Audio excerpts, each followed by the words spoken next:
রাজধানীর ধানমন্ডি ৩২ নম্বরে বঙ্গবন্ধু শেখ মুজিবুর রহমানের বাড়িতে ভাঙচুর ও বিক্ষোভ করেছে ছাত্র জনতা। এছাড়া ধানমন্ডিতে সাবেক প্রধানমন্ত্রী শেখ হাসিনার স্বামীর বাসভবন সুধা সদনেও আগুন দিয়েছে বিক্ষুব্ধরা।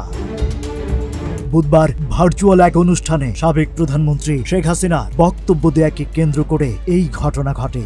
এই ঘোষণাকে কেন্দ্র করে গতকাল দিনভর উত্তেজনা চলে সামাজিক যোগাযোগ মাধ্যমে।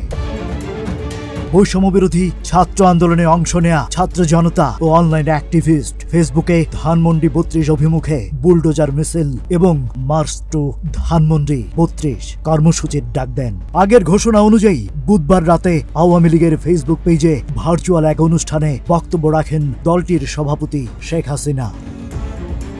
বাংলাদেশের স্বাধীনতার সংগ্রামে আওয়ামী লীগের ভূমিকা এবং গত ১৫ বছরে আওয়ামী লীগ সরকারের সময়ে উন্নয়নের ফিরিস্তি তুলে ধরার পাশাপাশি ৩২ নম্বরের বাড়ি ভাঙচুরের কর্মসূচি নিয়েও কথা বলেন তিনি। শেখ হাসিনা বলেন, দেশের স্বাধীনতা কয়েকজন বুলডোজার দিয়ে ভেঙে ফেলবে এই শক্তি তাদের হয়নি। তারা একটি দালান ভেঙে ফেলতে পারবে, কিন্তু ইতিহাস মুছতে পারবে না। ইতিহাস কিন্তু প্রতিশোধ নেয়। তিনি অভিযোগ করেন, যারা ওই বাড়িতে ভাঙচুর করেছে তারা হীনমন্যতার পরিচয় দিয়েছে।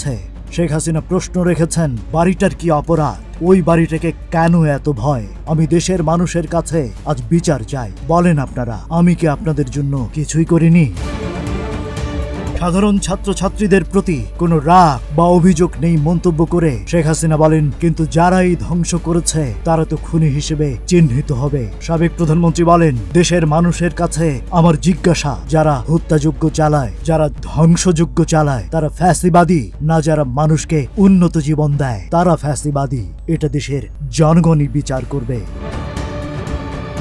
Rajib Raihan, news flash 71।